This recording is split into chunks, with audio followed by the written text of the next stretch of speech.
오늘 하나님의 말씀은 잠언 20장입니다. 잠언 20장 1절에서 14절까지 말씀을 보도록 하겠습니다.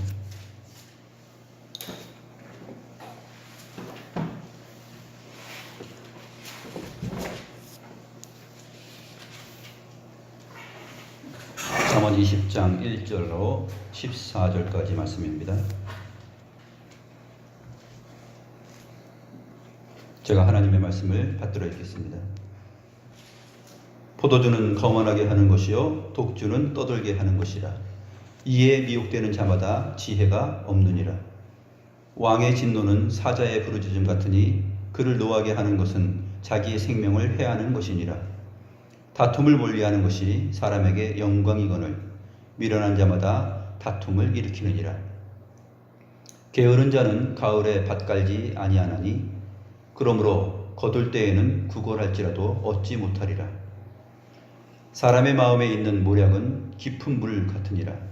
그럴지라도 명철한 사람은 그것을 길어내느니라. 많은 사람이 각기 자기의 인자함을 자랑하나니 충성된 자를 누가 만날 수 있으랴. 온전하게 행하는 자가 의인이라. 그의 후손에게 복이 있느니라. 심판 자리에 앉은 왕은 그의 눈으로 모든 악을 흩어지게 하느니라. 내가 내 마음을 정하게 하였다. 내 죄를 깨끗하게 하였다 할 자가 누구냐?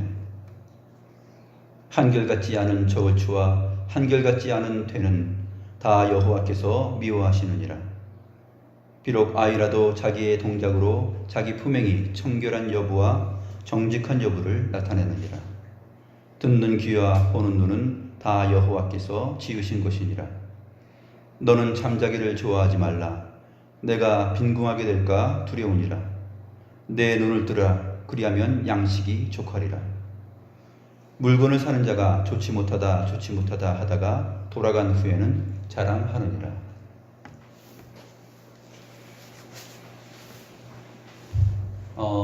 우리가 잠언서를 읽고 잠언서에 나타난 하나님의 계시의 말씀을 생각할 때 유의해야 될 상황이 있는데, 잠언서를 일반적으로 우리가 생각하는 교훈집으로 생각해서 거기에 표현되고 있는 표현들과 내용들을 그렇게만 접근하면은 안 된다 하는 것을 말씀드렸죠. 그 부분을 놓치지 않고 계속 성경 계시에 의존하여서 사색하고 생각하는 그러한 계시 의존적 사색으로 잠언서의 내용을 쭉 따라가야 됩니다. 그래서 잠언서에 나타나 있는 거만한 자, 교만한 자, 게으른 자, 또는 명철한 자, 지혜 있는 자, 이러한 사람들을 묘사하는 그 묘사들이 우리가 지상에 살기 때문에 우리의 피부에 와닿는 그러한 우리가 알 수 있는 비유로 또는 용어로 우리에게 전달되고 있지만, 이것이 하나님께서 그러한 비유와 내용을 통하여서 우리가 알 수 있는 일상적 단어와 언어와 또 비유들을 통하여서 궁극적으로 무엇을 말하고자 하는가, 이것을 캐치해내야 하는 것이 잠언서를 읽을 때 가장 중요한 해석의 키가 됩니다. 그 부분을 우리가 놓치지 않고 오늘도 살펴보도록 하겠습니다.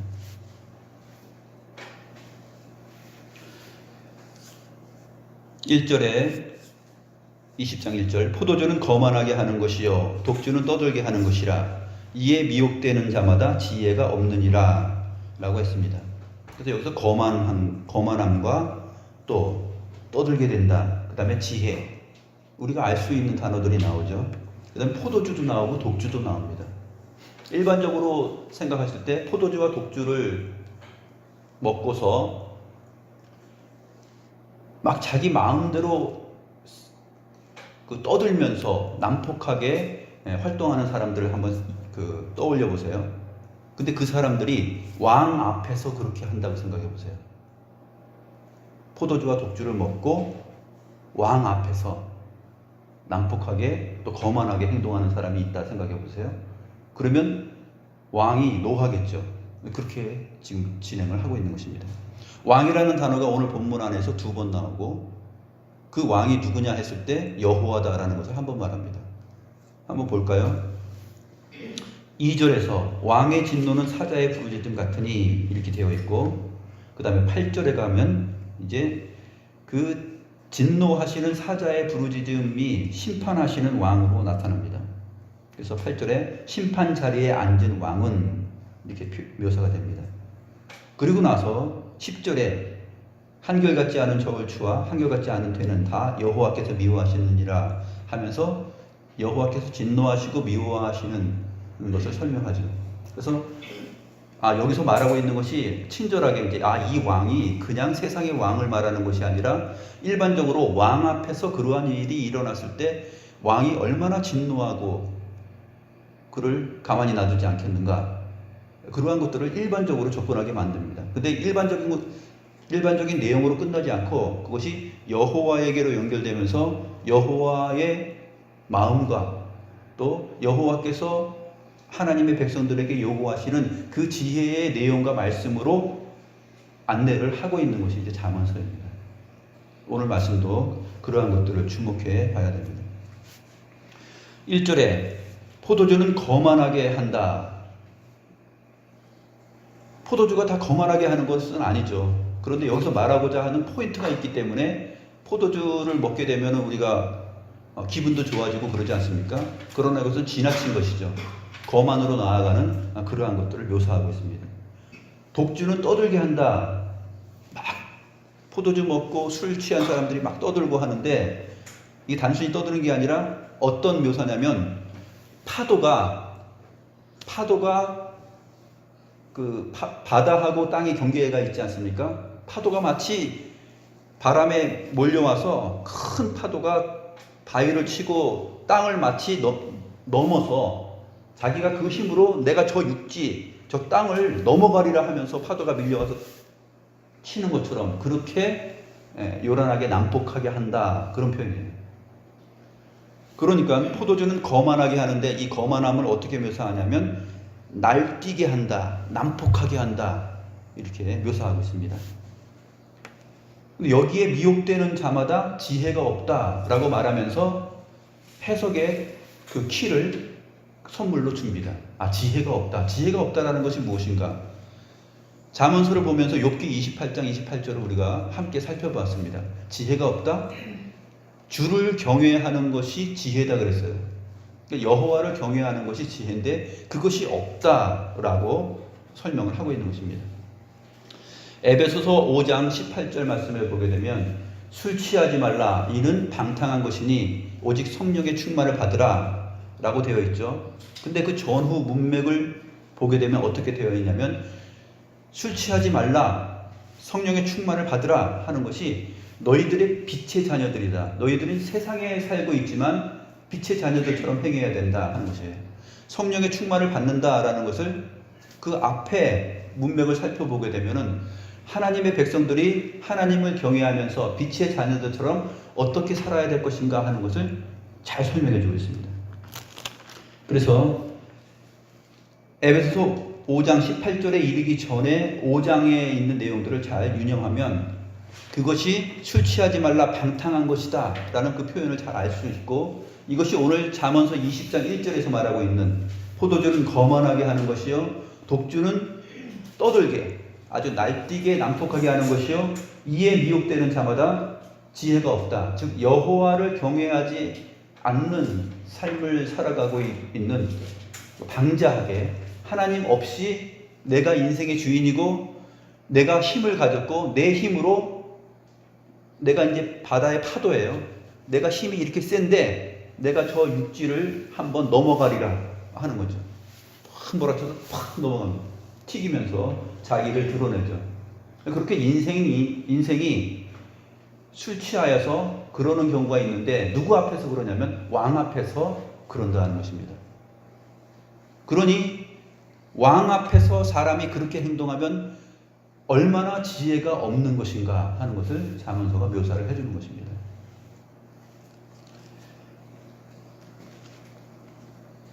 에베소서 5장 15절도 보게 되면 그런즉 너희가 어떻게 행할지를 자세히 주의하여 지혜 없는 자같이 하지 말고 오직 지혜 있는 자같이 하여 세월을 아끼라. 때가 악하니라. 이렇게 연결되는 것입니다. 에베소서 5장에 있는 18절의 내용, 술 취하지 말라 이는 방탕한 것이니 오직 성령의 충만을 받으라 하는 것이 바로 19절로 나아가게 되면 시와 찬미와 신령한 노래들로 서로 화답하면서 여호와를 경외하라 이렇게 끝나거든요. 잠언서 20장 1절에 있는 그 내용들을 표현해 주고 있는 것이죠. 그래서 이 지혜가 없는 것, 주를 경외하는, 여호와를 경외하는 그러한 삶을 가지지 않은 것이 얼마나 위험한 것인가 보여주고 있습니다. 2절 말씀 보시겠습니다. 왕의 진노는 사자의 부르짖음 같으니, 그럴 경우에 인생들이 하나님 없이 자기의 능력과 힘과 그 무엇으로 하나님을 경외하지 않고 그렇게 살아간다라고 거만하게 그렇게 날뛰면서 자기의 힘을 과시할 때 왕은 어떻게 하시는가? 진노하십니다. 얼마만큼요? 사자가 부르짖는 만큼 진노하셔요. 쾅! 사자 부르짖는 소리 아시죠? 라이언킹에서 한번 그 사자가 팍 부르짖으면 하이에나들이 꼼짝 못하잖아요. 거만하고 자기 힘으로 살아가는 이 하이에나 같은 그 인생들이 사자 앞에 꼼짝 못합니다. 그를 노하게 하는 것은 자기의 생명을 해하는 것이라. 생명으로 연결돼요. 그 지혜가 없이 그렇게 살아가는 것은 왕을 노하게 하면 살아남겠느냐? 그 생명은 보장받지 못한다 하는 것입니다. 생명을 해하게 되는 것이다. 이 20장의 내용도 역시 19장의 내용과 계속 연결이 되는데 19장 23절 말씀 보겠습니다. 19장 23절 보면 여호와를 경외하는 것은 사람으로 생명에 이르게 하는 것이라. 이게 표현되어 있죠. 여호와를 경외하는 것이 사람으로 생명에 이르게 하는 것인데 지금 왕이 진노했는데 지혜가 없는 자들에게 진노하는데 여호와를 경외하지 않는 자에게 진노를 하죠. 그래서 여호와를 경외하는 것은 사람으로 생명에 이르게 하는 것이지만 왕이 이제 이 지혜가 없는 자들에게 어떻게 하냐면 그 생명을 해하게 되는 것으로 묘사를 하고 있습니다. 왕의 진노는 사자의 부르짖음 같으니 그를 노하게 하는 것은 자기의 생명을 해하는 것이다. 그래서 19장의 내용들과 계속 이어서 함께 설명을 하고 있습니다. 잠언서 20장까지 우리가 왔기 때문에 이 20장까지 왔기 때문에 잠언서에 나타나 있는 이 묘사와 표현들을 우리가 익숙하게 이제 앞에서 들었던 내용들과 함께 생각을 하게 되는 것이죠. 3절 말씀, 다툼을 멀리하는 것이 사람에게 영광이거늘 미련한 자마다 다툼을 일으키느니라. 이 다툼은 여호와와 다투고 사람과 다투는 것입니다. 하나님을 사랑하지 않고 하나님의 말씀을 무시하고 이스라엘 백성들이 과거에 여호와와 다투고 모세와 다투고 불평하고 하나님 없는 자들처럼 그렇게 하나님을 경외하지 않은 것처럼 이제 20장까지 왔으면 이 묘사들을 우리가 계속해서 우리 속에서 이제 끄집어내서 연상해서 따라가면서 생각을 해야 됩니다. 그래서 다툼을 멀리하는 것이 사람에게는 영광이다. 하나님을 경외하는 것이 사람에게는 가장 큰 영광입니다. 그런데 게으른 자가 있어요. 여기서 이제 게으른 자는 일반적인 표현이에요. 게으른 자는 가을에 밥 갈지 아니하나니 그러므로 거둘 때에는 구걸할지라도 얻지 못하리라. 여기서 가을에라고 번역되어 있는 것은 직역을 하게 되면은 추위 때문에. 무엇 때문에? 추위 때문에. 그러니까 이 묘사는 아마 초겨울, 그 다음에 초겨울 정도 되는 상황을 우리가 생각할 수 있습니다. 게으른 자는 추위 때문에 밥 갈지 아니하나니. 그러니까 이유가 있다는 것이에요. 내가 주님을 경외하지 못하는 이유. 밥 가는 것이 이제 노동이고 일하는 것이지만 이제까지의 설명을 들어보면은 게으른 자는 앞에서도 살펴봤지만 이 게으른 자는 하나님의 말씀에 유의하지 않고 하나님의 말씀을 부지런히 살피지 않는 자로 잠언서가 묘사를 하고 있습니다. 그렇기 때문에 이 게으른 자는 누구냐 하면은 단순히 우리 일상에서 이렇게 게으름을 피면서 부지런히 하지 않은 사람들에게 주는 단순한 교훈이 아니라 깊이 있는 교훈이 되는 것이죠. 일반적으로 살펴봐도 게으른 자의 행동은 이 묘사와 맞습니다. 조금 추워. 날씨가 쌀쌀하다. 오늘 비가 오네. 또 햇볕이 오늘 덥네. 덥기 때문에, 춥기 때문에, 비 오기 때문에, 바람 불기 때문에, 뭐 하기 때문에. 게으른 자들의 특성, 우리 일상생활에서 주변을 보면 이 사람들이 그래서 일을 안 해요. 나 뭐 때문에 못하겠어. 뭐 때문에 좀 더 자자, 좀 더 졸자 이렇게. 그렇게 하는 것이 이제 게으른 자들의 특성이죠. 게으른 자는 추위 때문에 밭 갈지 아니합니다. 근데 거둘 때, 추수 때에는 요구합니다. 밭 갈지 않고 열매를 요구해요. 공부하지 않고 시험 100점 맞기를 원하는 사람이죠. 공부하지 않고. 게으른 자가 공부하지 않고 100점 맞기를 원하고. 그러니까 100점 맞기 원하면 어떻게 됩니까? 속이면서 살아가야 돼요. 컨닝 페이퍼 만들어가지고 네? 책상에다가 쓰고 어디다가 기록하고 해가지고 그렇게 해가지고 이제 불이한 방법으로 이제 그것을 열매를 찾아가는 그러한 경우를 우리가 볼 수 있습니다. 그 내용들이 오늘 본문에서 계속 나옵니다.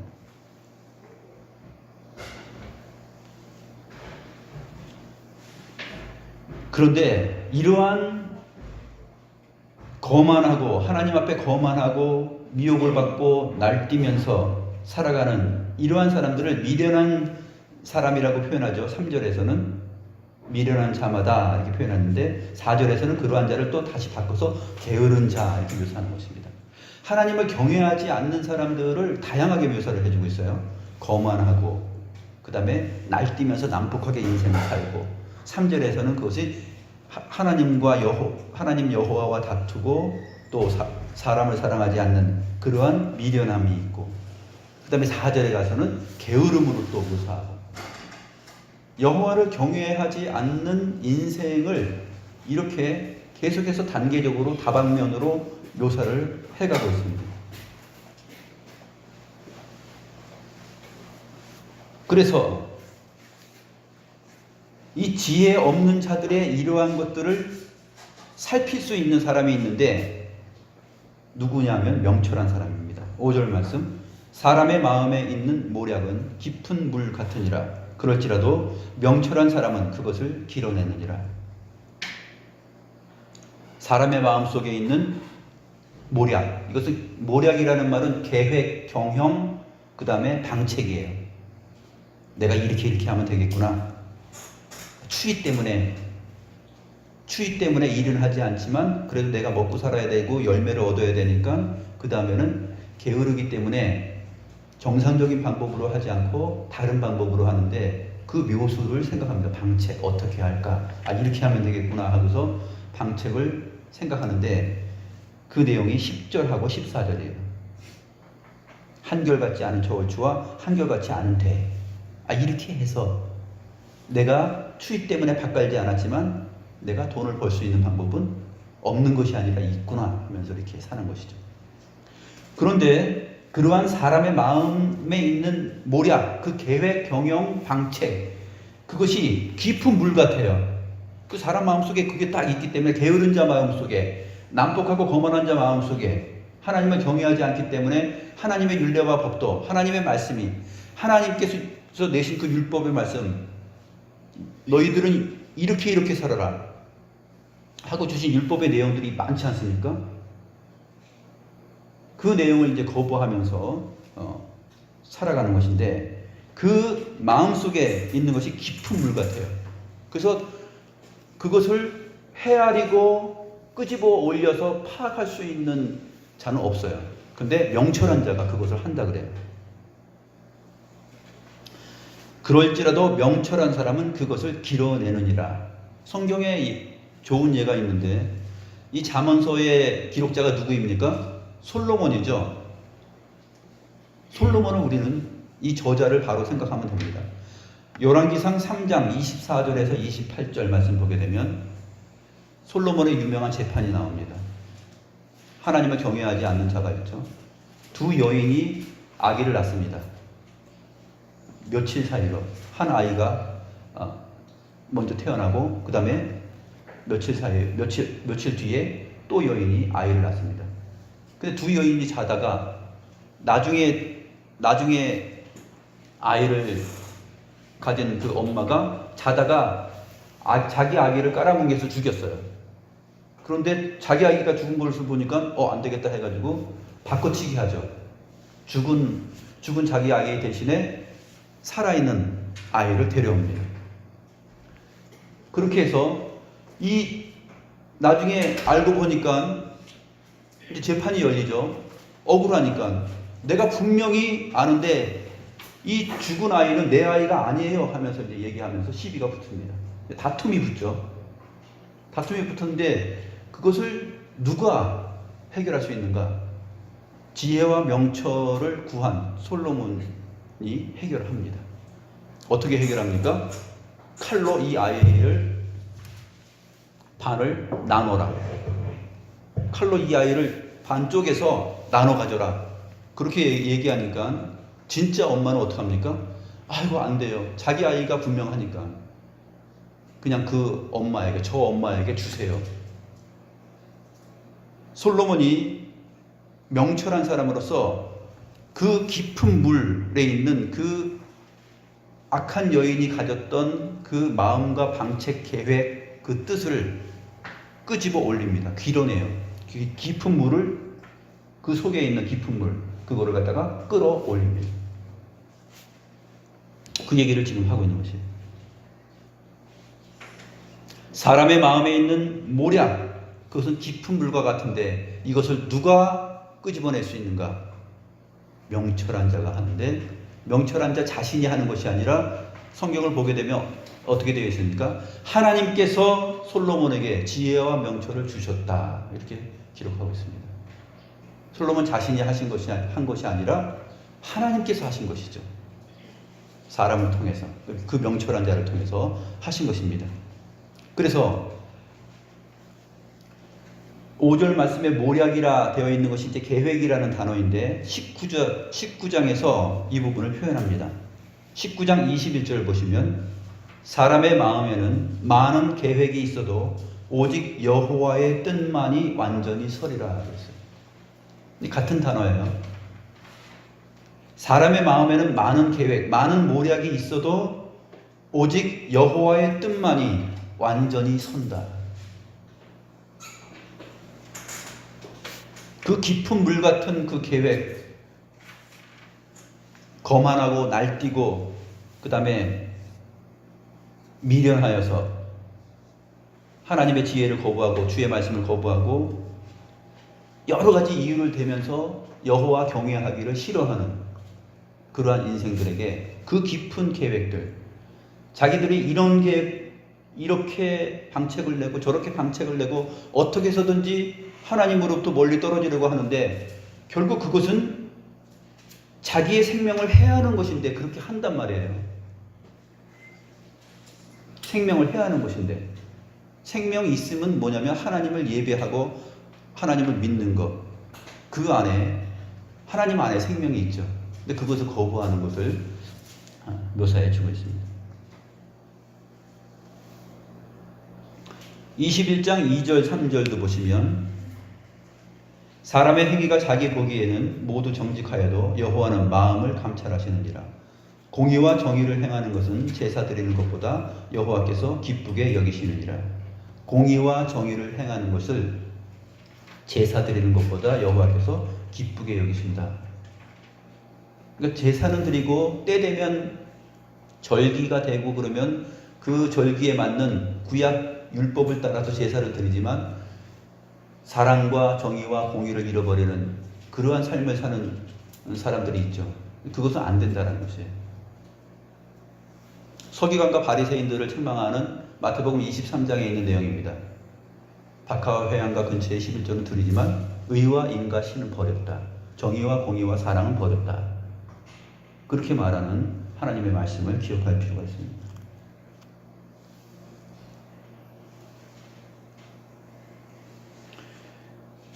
그래서 6절 말씀, 많은 사람이 각기 자기의 인자함, 자기의 사랑을 자랑합니다.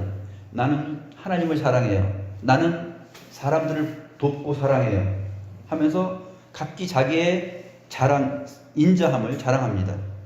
그런데 과연 충성된 자를 누가 만날 수 있으라? 아멘의 그 단어하고 그 같은 것이에요.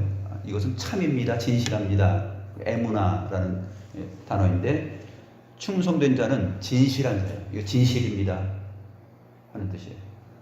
진실한 자를 누가 만날 수 있으랴? 많은 사람이 서로 얘기하죠. 나 그래도 이만큼 살았고, 나 이만큼 인정이 있고 사랑이 있고 베풀 줄 알고 그럽니다 라고 이렇게 자랑을 하는데, 과연 진실한 자를 누가 만날 수 있을까? 이렇게 설명하고 있습니다. 그래서 이 진실한 자는 7절에서 온전하게 행하는 자로 묘사하게 되는데, 온전하게 행하는 자가 의인이라. 진실한 자, 의인과 악인을 이제 가르게 되죠. 지혜 있는 자와 지혜 없는 자, 명철한 자와 명철하지 못한 자, 미련한 자와 현명한 자, 게으른 자와 부지런한 자, 이것을 이제 본격적으로 말하기 시작합니다. 그래서 앞에서 언급했던 2절에 언급했던 왕의 진노, 그 부분에서 이제 심판 자리에 앉은 왕을 소개합니다. 자, 온전하게 행하는 자, 진실하게 행하는 자가 의인인데 그것을 가르겠다 하는 것입니다. 심판 자리에 앉은 왕은 그의 눈으로 모든 악을 흩어지게 하느니라. 여기서 모든 악인들이에요. 악을이라고 해도 되는데 문맥상 악인들로 하는 것이 더 효과적인 번역입니다. 심판 자리에 앉은 왕은 그의 눈으로, 불꽃 같은 눈으로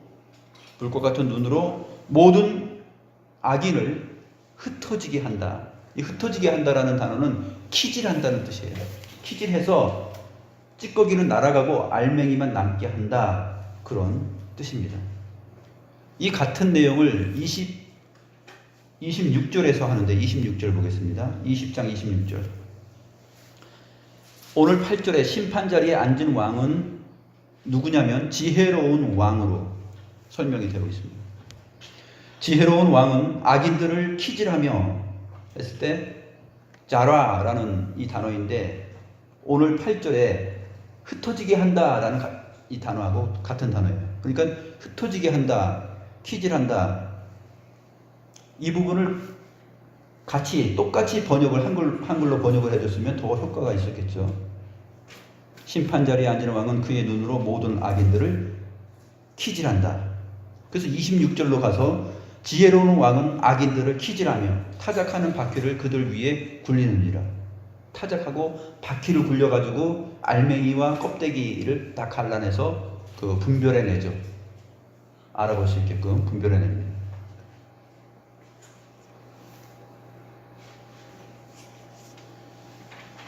그런데 사람들이 어떻게 말을 하냐면, 아까 많은 사람들이 각기 자기의 인자함을 자랑한다 그랬죠. 어떻게 자랑하냐면 9절입니다. 이게 지금 위에서 말하고 아래에서 말하고 위에서 말하고 아래에서 말하고 하는 그런 패턴으로 지금 그 본문이 기록되어 있는데, 9절에 내가 내 마음을 정하게 하였다, 내 죄를 깨끗하게 하였다, 이렇게 자랑을 하는 것이에요. 나는 정당해, 나는 정당하다, 이렇게 강조하는 거예요. 그런데 그렇게 할 수 있는 자가 누가 있겠느냐? 어떤 왕 앞에서요? 심판 자리에 앉은 왕 여호와 앞에서 누가 과연 자기의 정당함을 그렇게 자랑할 수 있겠는가? 왕의 진노, 사자의 부르짖음 같은 그러한 진노를 샀던 자들이에요.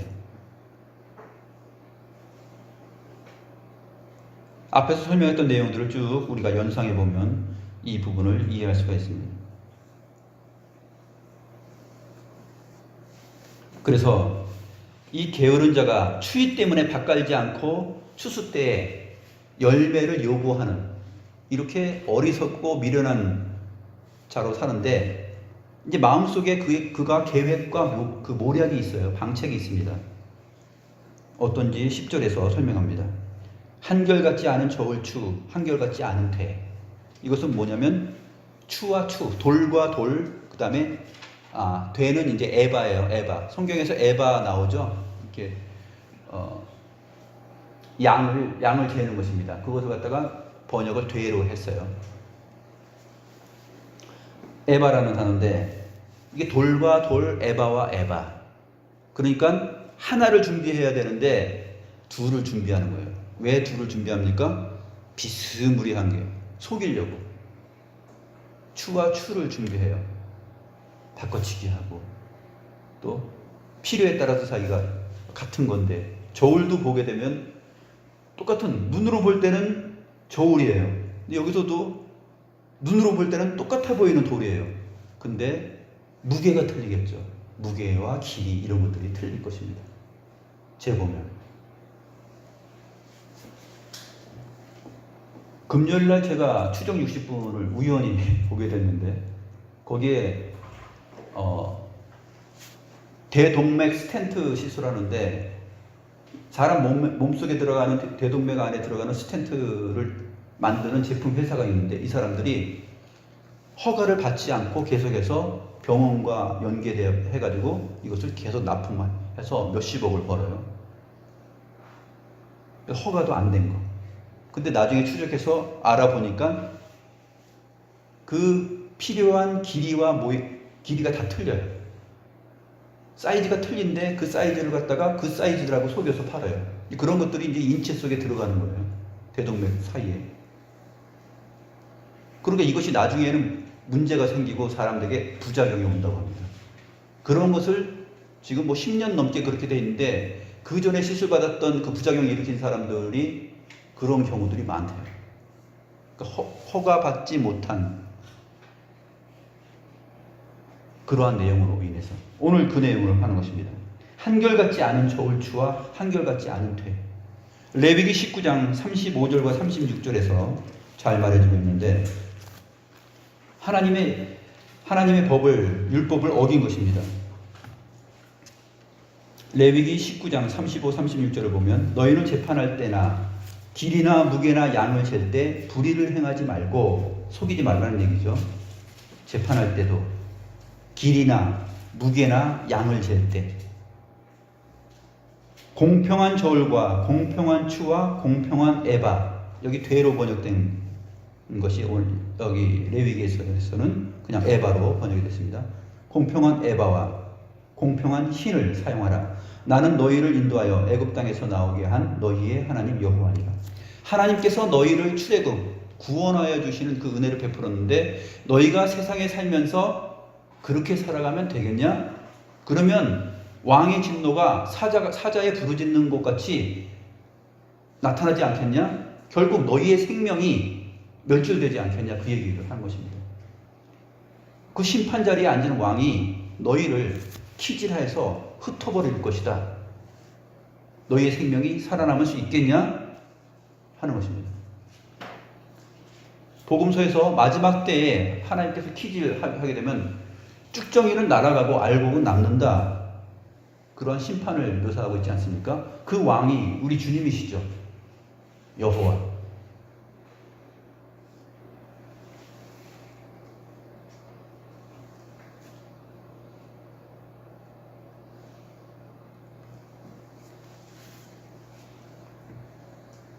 그런데 사람들은 내가 내 마음을 정하게 하였다. 내 죄를 깨끗하게 하였다. 나는 정당해. 라고 말하면서 거만해요.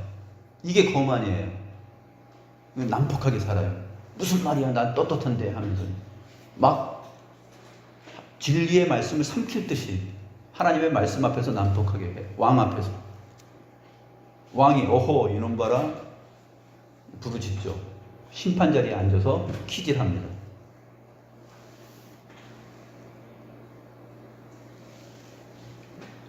그 명철한 사람, 지혜와 명철, 하나님의 말씀이 무엇을 말하는지를 잘 알고 있는 사람은 솔로몬처럼 우리 신자들이죠. 하나님의 말씀을 잘 알고 묵상하고 생각하는 사람들은 그것을 알아요. 그래서 사람의 깊은 마음속에 있는 그 사람이 지금 이렇게 말하고 저렇게 말하고 추위 때문에 뭐 때문에 하면서 해도 그 마음을 하나님의 지혜의 영에 의해서 들여다봅니다. 그 깊은 물과 같은 거를 끄집어 올리죠. 그 하나님의 말씀 앞에서 사는 것이 얼마나 중요한가, 그것을 잘 설명해 주고 있습니다. 11절입니다. 비록 아이라도 자기의 동작으로 자기 품행이 청결한 여부와 정직한 여부를 나타내느니라. 이 부분은 비록 아이라도 그 자신을 행동들로 분별할 것이다, 이렇게 되어 있어요. 그의 품행이 청결한지 정직한지, 아이라 할지라도, 어린 아이라 할지라도 자기 자신을 행동들로 분별한다고 말해요. 어떤 것을 분별합니까? 청결한지 정직한지 그것을 아이라도 분별할 수 있어요. 왜 그러냐면 설명이 나옵니다. 바로 12절이에요. 듣는 귀와 보는 눈은 다 여호와께서 지으신 것이 아니냐. 어른들만 귀와 눈이 있는 것이 아니라 비록 아이라 할지라도 보는 눈, 또 듣는 귀가 있어요.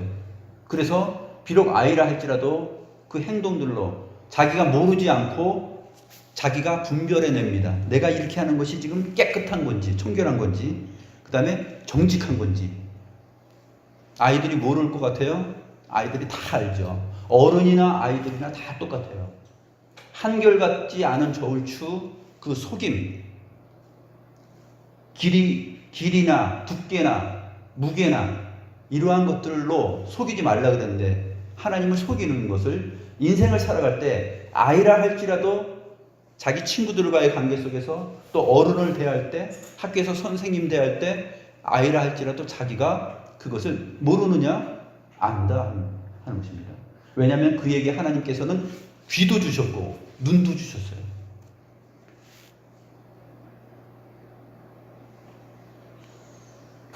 한결같지 않은 저울추와 한결같지 않은 돼, 이거 여호와께서 미워하시는 것인데 그렇게 틀린 것을 가지고서 이거 내 거야, 아니면 이렇게 고집을 하는 경우가 있죠. 그랬을 때 자기가 모르느냐? 압니다. 어른들도 알고 아이들도 알아요. 귀가 있고 눈이 있으면 자기가 그것을 안다라는 말을 합니다.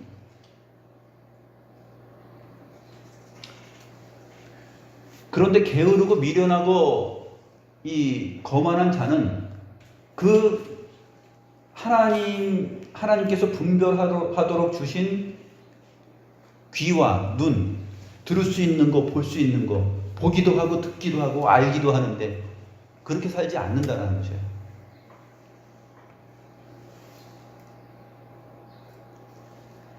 시편 94편 9절에 보게 되면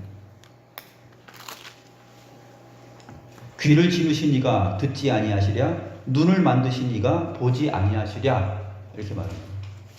그러니까 심판 자리에 앉은 왕은 그의 눈으로 모든 악인들을 키질하고 흩어지게 하신다. 왜냐하면 보는 눈, 듣는 귀, 그것을 만드신 분이 볼 수 없고 듣지 못하겠느냐? 그런 내용을 시편 94편 9절에서 하고 있죠. 그런데 사람도 그것을 몰라서 그랬다 하는 그런 변명을 많이 하는데 그렇지 않습니다. 핑계를 대죠. 추위 때문에. 하나님의 말씀과 하나님을 예배하고 하나님의 말씀이 말하는 대로 살지 못하는 것을 뭐 때문에라고 말을 해요. 근데 그리고 나서 생명이라는 열매를 얻으려고 합니다.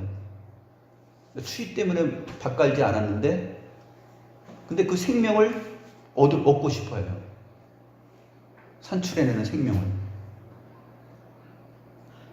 말씀에 순종하고 주의 말씀을 따라서 사는 그 일을 하지 않고서 생명을 얻으려고 하니 될 수가 없죠. 그러한 얘기를 이러한 비유들과 묘사들을 통해서 하고 있는 것입니다.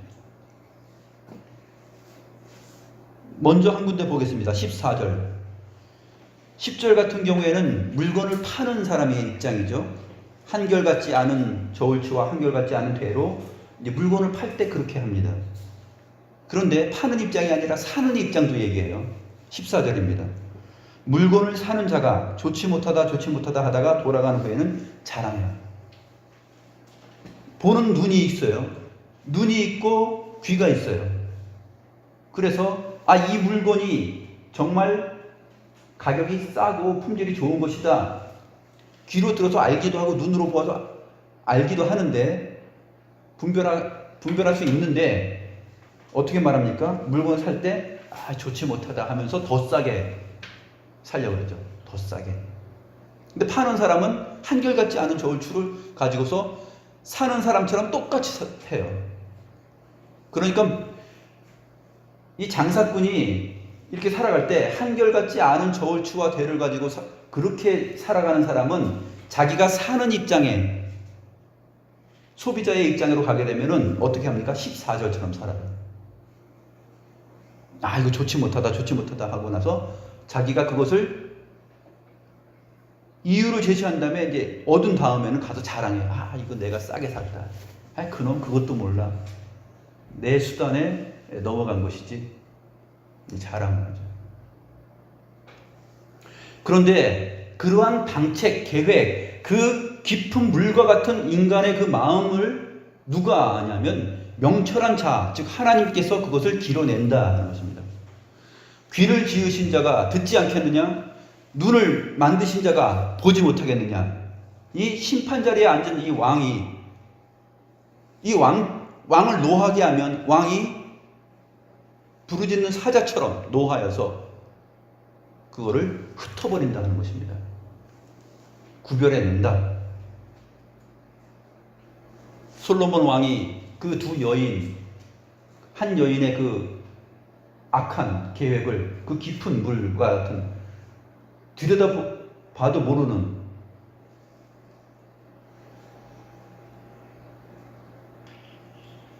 만물보다 거짓되고 심히 부패한 것이 마음이라 그랬어요. 그렇죠? 예레미야 선지자가 그 얘기를 했습니다. 그런데 그 깊은 물과 같은 그 마음을 누가 길어 올리느냐? 명철한 자, 그가 끌어올리는데 결국은 이 명철의 주인이신 하나님께서 그것을 하신다 하는 쪽으로 안내를 하고 있는 것이 오늘 본문의 말씀입니다.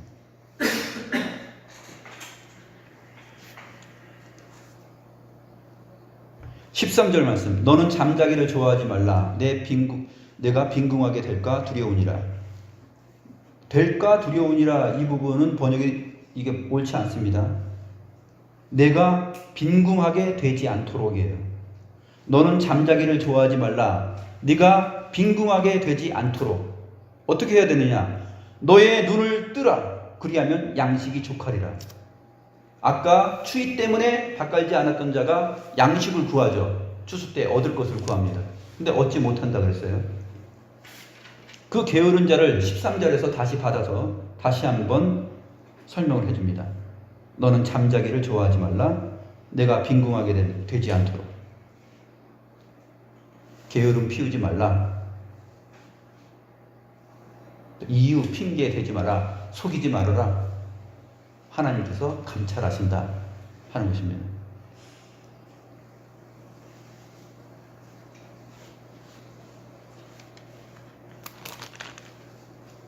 우리가 이 모든 것을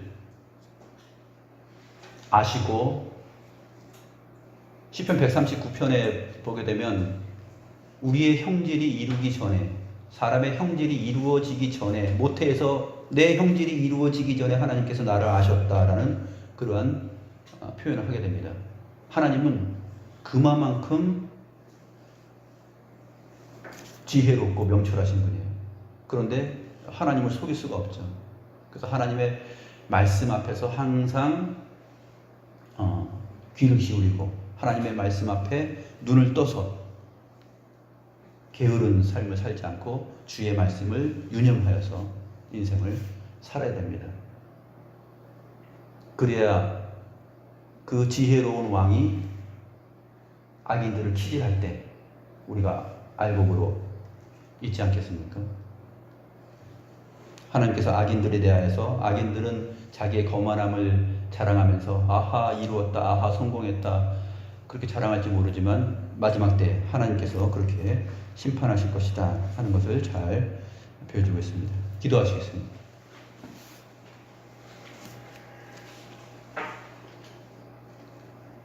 하나님 아버지, 사람들이 자기의 계획과 방책과 모략을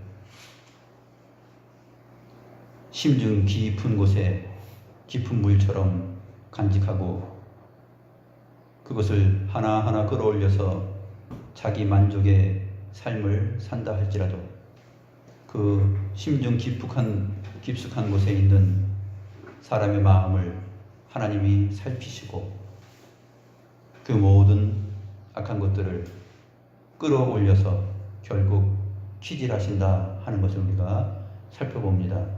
항상 지혜로운 자가 되어서 주님을 경외하고 주의 말씀을 따라서 하나님을 두려워하면서 두렵고 떨림으로 우리의 구원을 이루어가는 주의 신실한 또 진실한 하나님의 백성들 다 되게 하여 주시옵소서. 하나님께 감사함을 드렸고 살아계신 주 예수 그리스도의 이름으로 기도드립니다. 아멘.